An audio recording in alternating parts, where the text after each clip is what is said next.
Saudara-saudara, kita punya tema luar biasa, renewing the mind. Bagaimana kita memperbaharui pikiran kita. Saya akan mulai satu ungkapan dalam bahasa Inggris yang disebut dengan spiritual cosplay. Ini satu istilah yang katanya menggambarkan di mana seseorang pakai kostum orang Kristen, ya. Dia ke gereja pakai atribut rohani, ada tanda salibnya, ada kata-kata rohani yang diucapkan, haleluya, puji Tuhan. Seperti seorang istri selalu WA suaminya dan di ujungnya ada GBU. Wih, suaminya berkata, hebat bini gue. Setelah dia ke gereja sedikit-sedikit GBU. Lama-lama dia tanya sama istrinya, "Ma, apa maksudnya GBU?" "Gue butuh uang, tahu nggak ya nggak? Lu kagak transfer ke rekening gue, gimana nih belanjanya gitu ya enggak." Jadi ada kata-kata rohani yang seringkali saudara terucap, kesandung di gereja, haleluya, dijorokin glory, haleluya ya enggak. Ketika dia jatuh dia berkata glory, haleluya. Tapi karakter aslinya nggak berubah.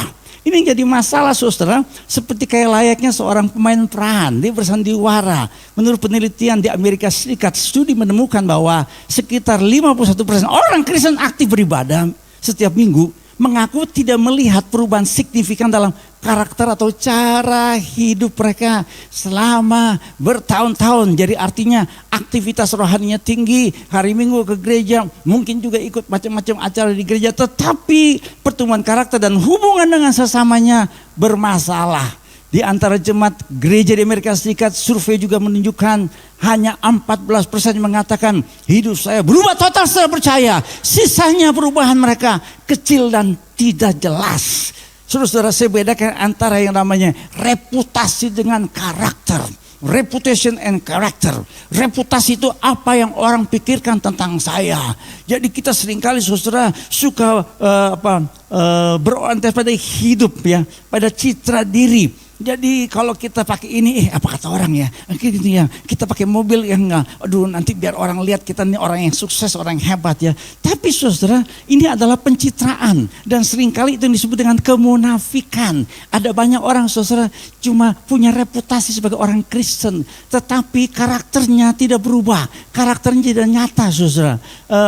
Ada banyak orang Kristen saudara di gereja manis ya, dia panggil istrinya pakai bahasa Inggris apa, honey, artinya madu. Susu, telur, madu, jahe itu di gereja. Tapi pas di rumah ya ada istri yang berkata, "Pak Amos, suami saya kalau di rumah sama di gereja beda. Kalau di gereja manis banget ya enggak. Tapi pas di rumah ngomongnya cuma gitu ya enggak." Itu ada tulang di tenggorokan saudara ya enggak. Saya pernah cerita mungkin dari mimbar gereja ini saudara. Saya ketika mau menikah punya komitmen dengan istri saya. Ya, sempat itu terucap dan hampir saya mau cabut perkataan saya. Karena istri saya itu bukan dari sekolah teologi, dia sarjana TI, teknik industri. Saya ini anak pendeta, makanya nama saya Amos Hosea. Bayangkan saudara, anjing di rumah pun namanya Herodes, saking rohaninya ya.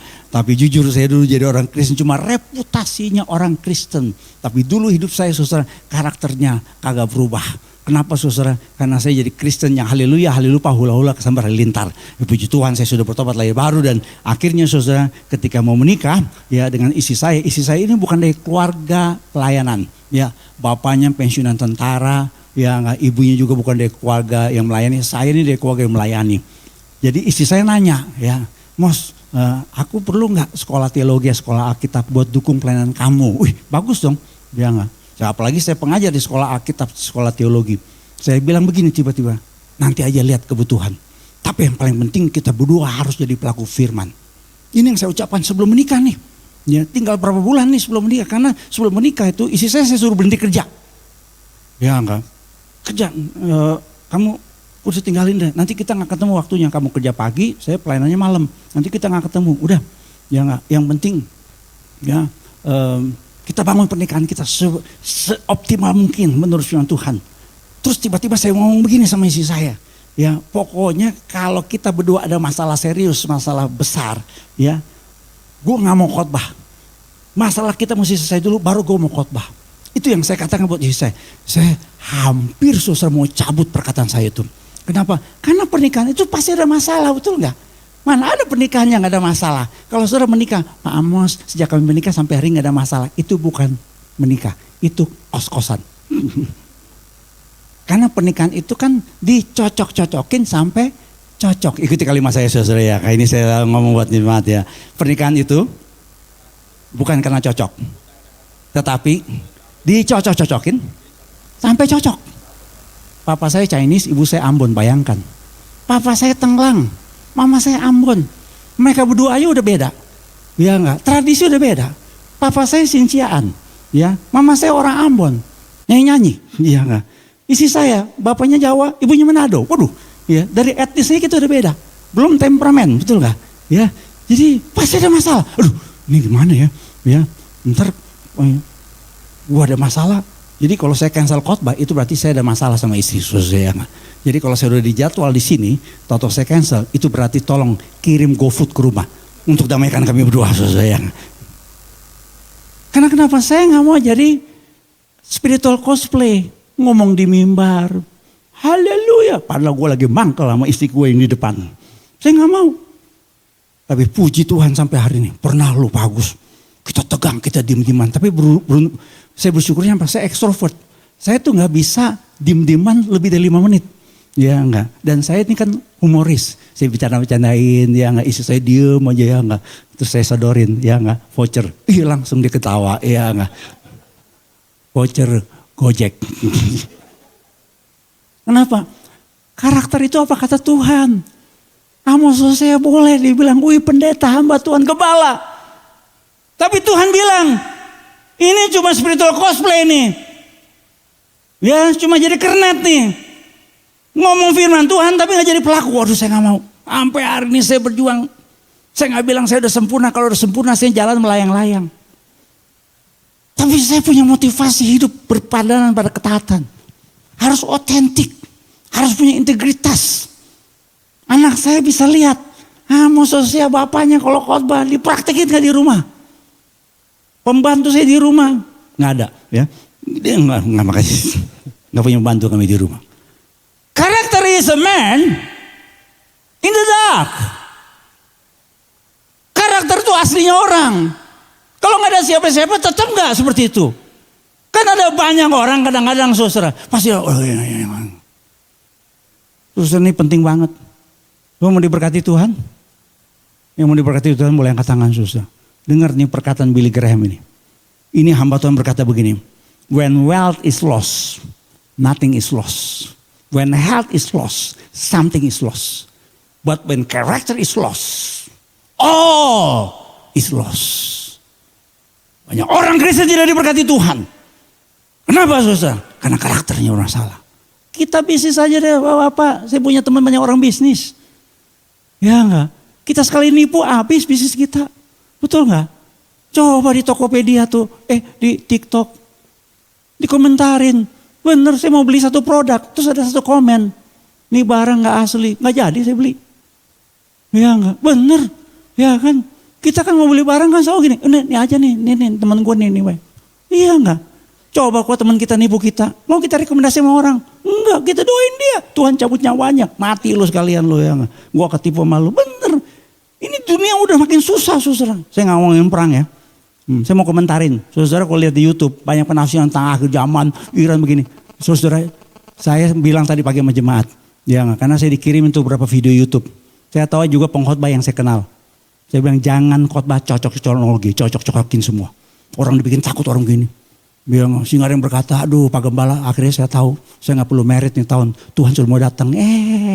Lu tetap merit tau nggak? Ya nggak. Jangan saudara. Di akhirnya memang keadaan makin tidak baik. Tapi orang yang bersandar pada Tuhan, orang yang berharap sama Tuhan, Tuhan berkata buat kita yang paling jelas, berjaga-jaga. Ya, sadarlah, artinya tidak tertidur. Berjaga-jaga seperti seorang prajurit. Kita nggak tahu kapan Tuhan datang. Yang kita pastikan adalah ketika Tuhan datang, kita semua tetap setia sampai Tuhan datang dalam awan kemuliaan. Yang mau tetap setia boleh angkat tangan saudara. Berikan kemuliaan buat Tuhan kita. Haleluya, puji Tuhan. Modalnya apa? Karakter. Jadi begini saudara, iman yang sejati dalam Kristus itu bukan aksesorisnya. Bukan namanya Matius, Markus, Lukas, Yohanes, Kisah Rasul, Roma 1, 2 Korintus. Haleluya. Tapi menghasilkan perubahan karakter yang nyata. Pertanyaannya sekarang bagaimana orang Kristen mengalami perubahan karakter yang nyata. Sehingga mempengaruhi sikap kita, perbuatan kita. Dan hubungan kita dengan Tuhan. Saudara-saudara, inilah tema kita. Pikiran yang diperbaharui membentuk karakter orang percaya. Ikuti kalimat ini, 1, 2, 3. Pikiran yang diperbaharui membentuk karakter orang percaya. Firman Tuhan berkata dalam Roma 12 ayat yang kedua, janganlah kamu menjadi serupa dengan dunia ini, tapi berubahlah oleh pembaharuan budimu, sehingga kamu dapat membedakan manakah kehendak Allah, apa yang baik yang berkenan pada Allah, dan yang sempurna. Saudara-saudara, hukum berpikir itu namanya GIGO. Ikuti saya, saudara tiga. GIGO. Apa itu GIGO? GIGO itu artinya garbage in, garbage out. Ini istilah sebenarnya dalam dunia IT, dunia komputer. Kalau saudara punya komputer, masuk software program-program yang gak jelas, banyak virusnya, gak jalan saudara punya komputer. Itu istilah dalam dunia IT. Garbage in, garbage out.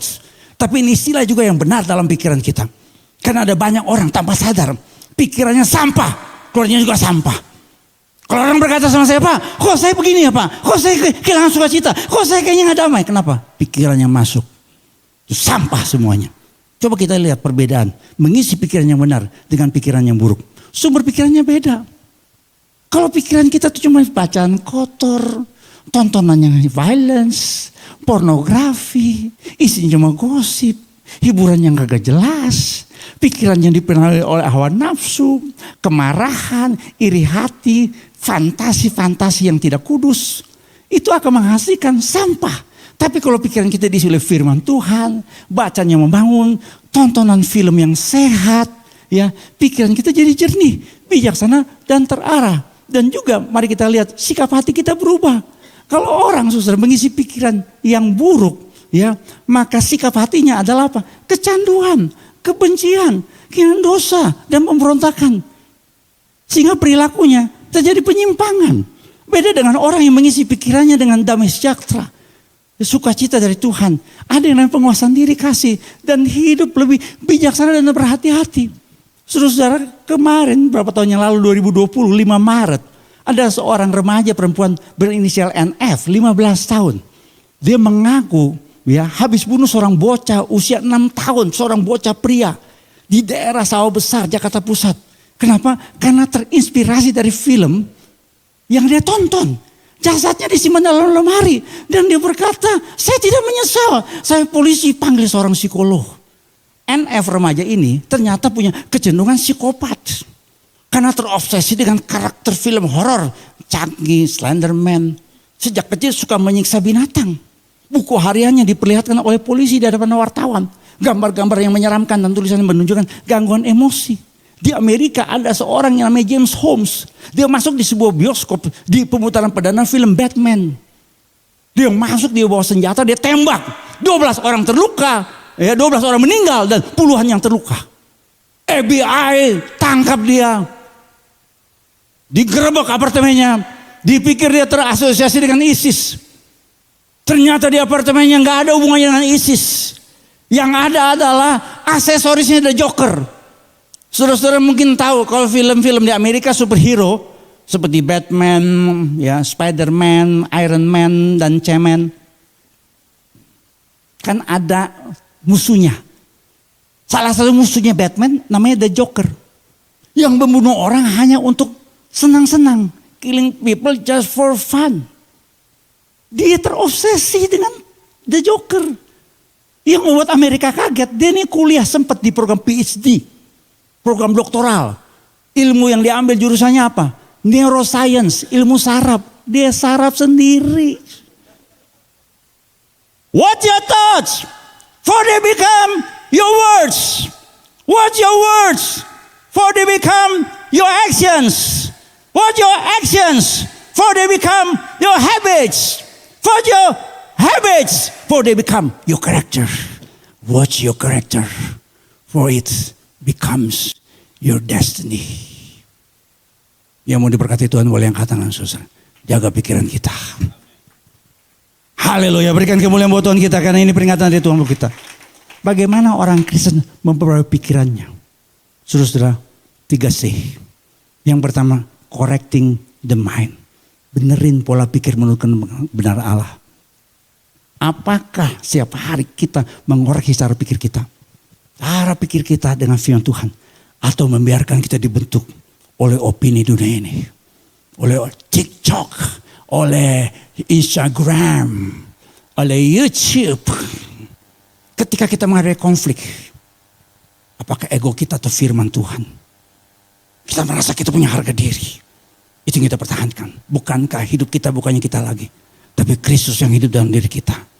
Bagian mana dari pikiran kita yang perlu kita perbaharui? Identitas kita kan, masa depan kita atau nilai diri? Saudara pikir nih saya ini pendeta, saudara gak perlu diperbaharui. Mungkin saudara tanya sama saya, Pak Amos pernah khawatir gak? Sering. Iya, saya gembala Pak Agus. Lebih enak dulu jadi pengkhotbah keliling. Saya gini pengkhotbah GKSI berapa tahun. Dari saya gemuk sampai kurus, dari tebal sampai tipis begini Pak Jeffrey, bener. Saya ini udah kayak pendeta GKSI sebenarnya. Ya habis GKSI gak pernah nawarin saya jadi gembala sih. Amos minimal ngepel-ngepel gereja. Iya enggak, bener saudara.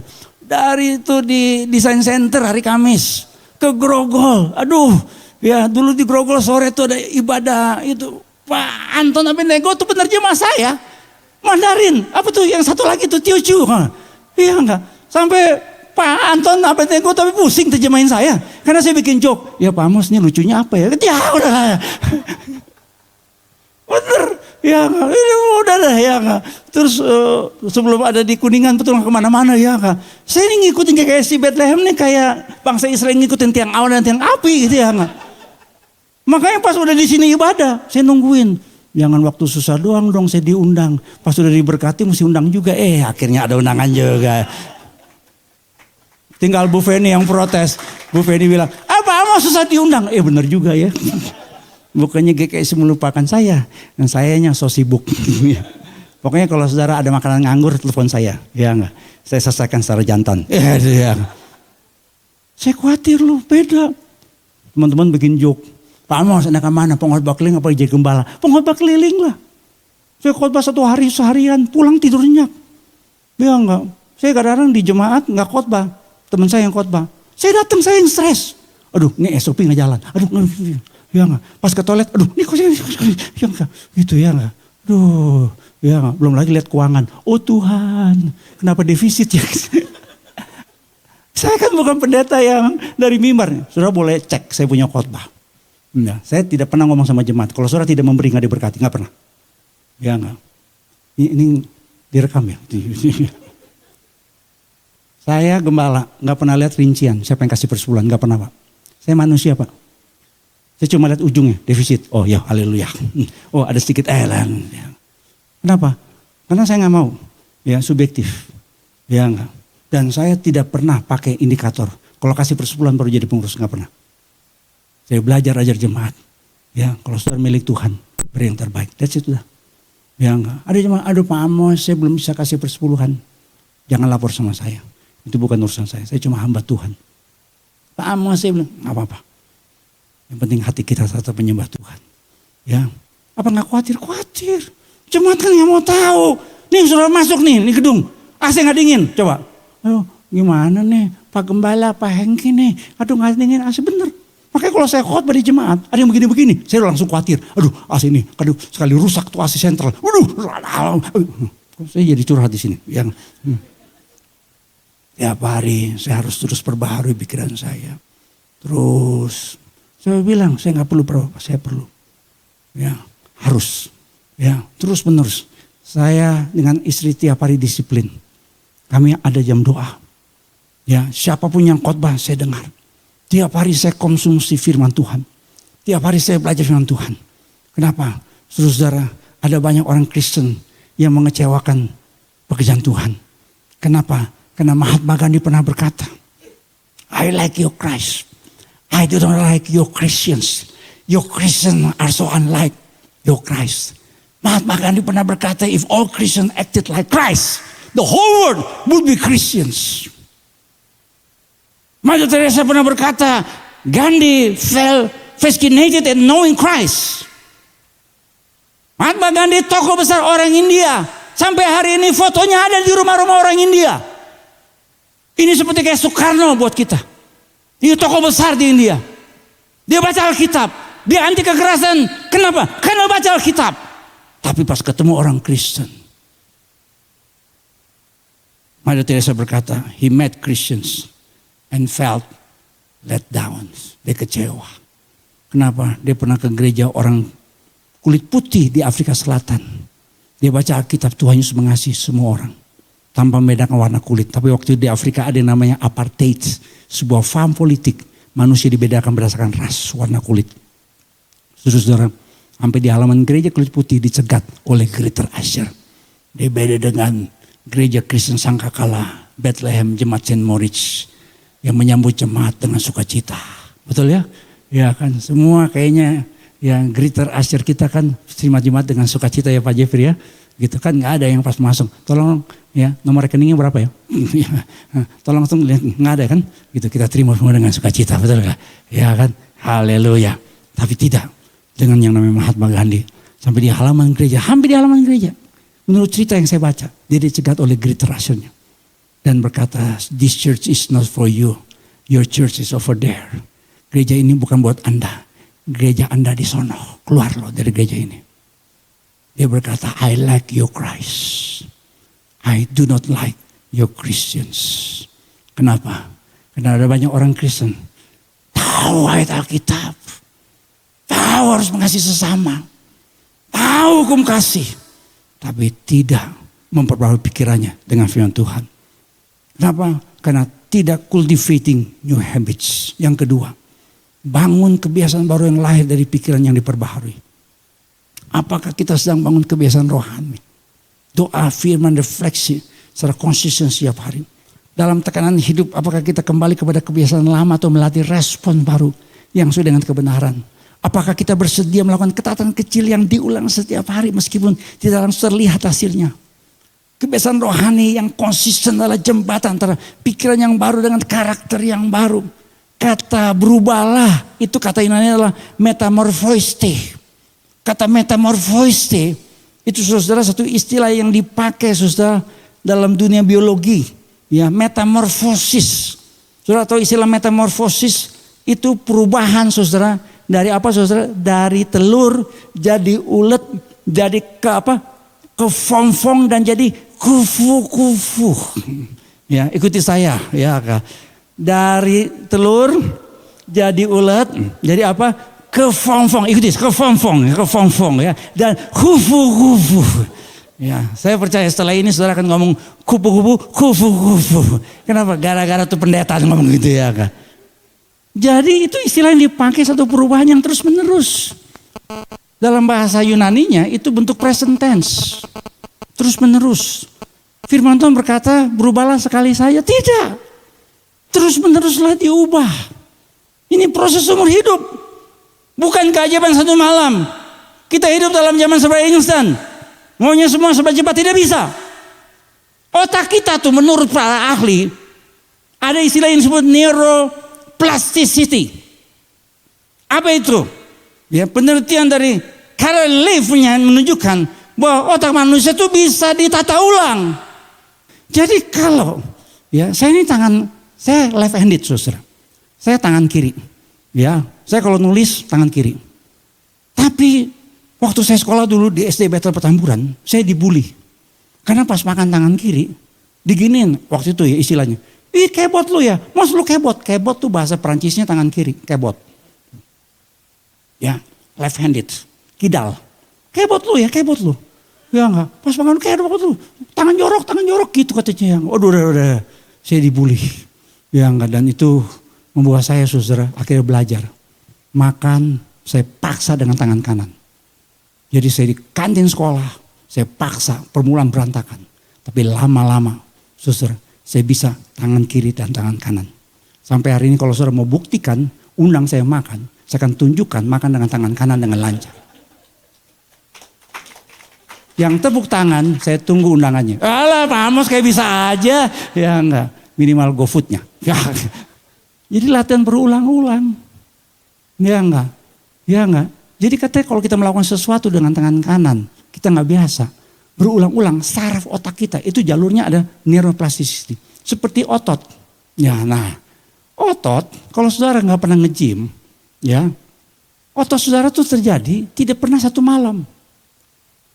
Ya, saya nge-gym Bapak Ibu sekalian. Lihat badan saya. Bisi. Kayak adere. Ya. Otot tuh begitu, nggak bisa terjadi cuma sekali saja. Mesti ulang-ulang kali. Ya, baru kelihatan. Nggak bisa sekarang lihat orang kan. Di tempat nge-gym saya pernah lihat tuh ada orang. Wih, saya lihat nih engkau gila juga badan. Dia jalan begini, Mek. Ya, di tempat nge-gym saya lihat buset berapa tuh barbelnya. Dia cuma angkat doang tuh. Ya, deadlift namanya tuh. Pas dia angkat, saya sampai kaget. Saya di tempat lain, kenapa sih engkau nih? Dia lepas, tunggu. Wih, gile. Dia angkat lagi. Gitu. Dia lepas, dia tinggal. Saya lihat, dia udah nggak. Tuh barang nggak dibalikin. Saya coba, saya angkat. Ada ASS-nya, tolong diberesin. Gue mau seperti engkau, nggak bisa. Tuh engkau kita tanya juga mungkin bertahun-tahun sampai dia tidur juga sampai pelukannya bukan bantal, barbel. Makanya jalannya begini, makanya tempat nge-gym tuh. Kalau orang masuk bajunya begini, kenapa? Karena ada bisul di ketek. Latihan berulang-ulang. Saudara nggak bisa. Cuma hari Minggu doang saudara baca Alkitab, nggak bisa. Saudara harus punya disiplin. Kita ada renungan harian kan? Ya nggak? Itu nggak bisa. Saudara mesti bergabung di komsel. Ibu-ibu mesti ikut ibadah wanita kita apa namanya? WOB, Women of Blessing. Ya, yang bawa bapak gitu ya. Harus buka firman Tuhan. Sekarang banyak aplikasi. Harus diisi. Ya, saya sengaja saudara bawa ini alat peraga doang ilustrasi. Ya, nah, ini bukan sulap, saudara bukan sihir ya. Gitu. Coba saudara lihat. Ya, ini ibaratnya nih pikiran kita. Gitu ya. Kalau saudara punya pikiran kosong, nggak ada isinya, karena mudah diremukan oleh dunia ini. Cepet banget nih. Tadi kan bentuknya ada. Ya enggak? Dengan mudah. Kenapa? Karena pikiran kita nggak ada firman Tuhan. Pikiran kita terlalu banyak, drakor. Sekarang deracin. Kita suka ngomong nih, CEO menyamar. Oke, sekarang di jemaat kalau saya lihat ada yang jalan kaki, CEO menyamar. Ada yang bajunya robek-robek di jemaat, CEO menyamar. Ya enggak? Ntar dikeluarin kartu kredit.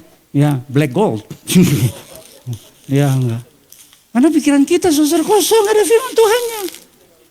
Tapi kalau saudara punya pikiran, diisi oleh firman Tuhan seperti ini. Ya enggak. Saudara mau pencet-pencet nggak bisa. Nggak bisa.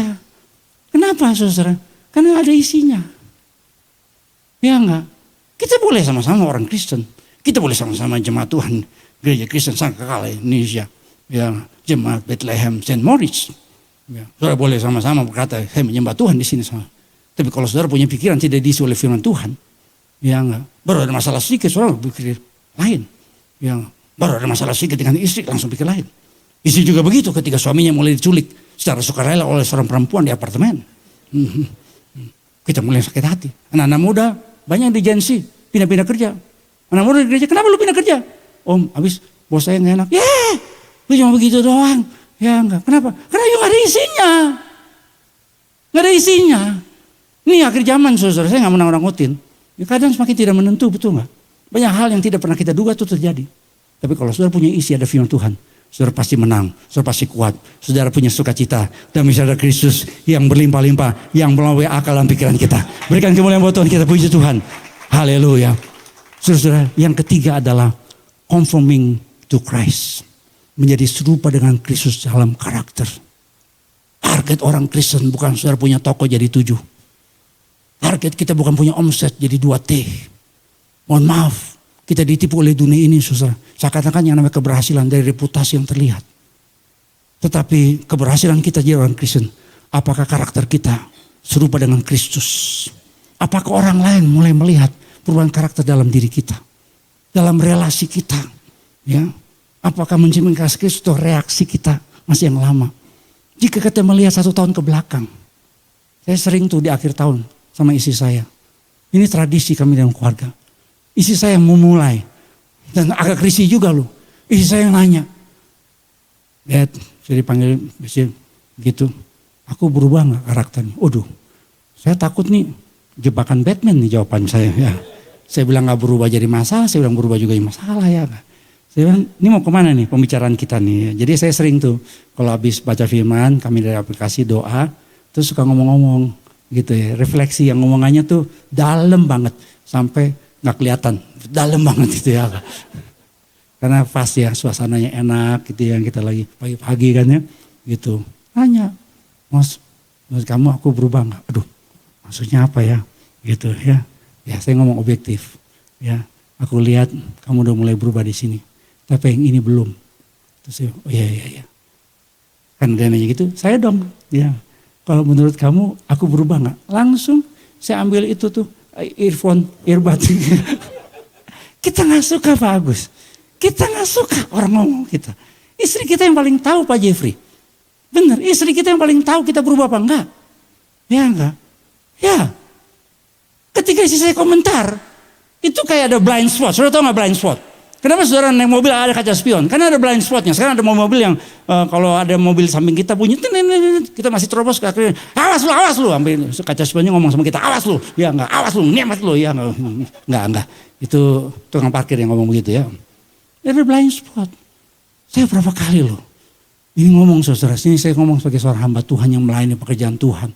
Ya, saya pun ada blind spotnya. Ya enggak. Istri saya pernah ngomong, kamu udah berubah sini, tapi kalau aku lihat kamu sini, itu langsung kayak saya. Aduh, oh iya ya. Tapi saya bersyukur, berarti saya harus bertumbuh. Contoh hal kecil, ya enggak.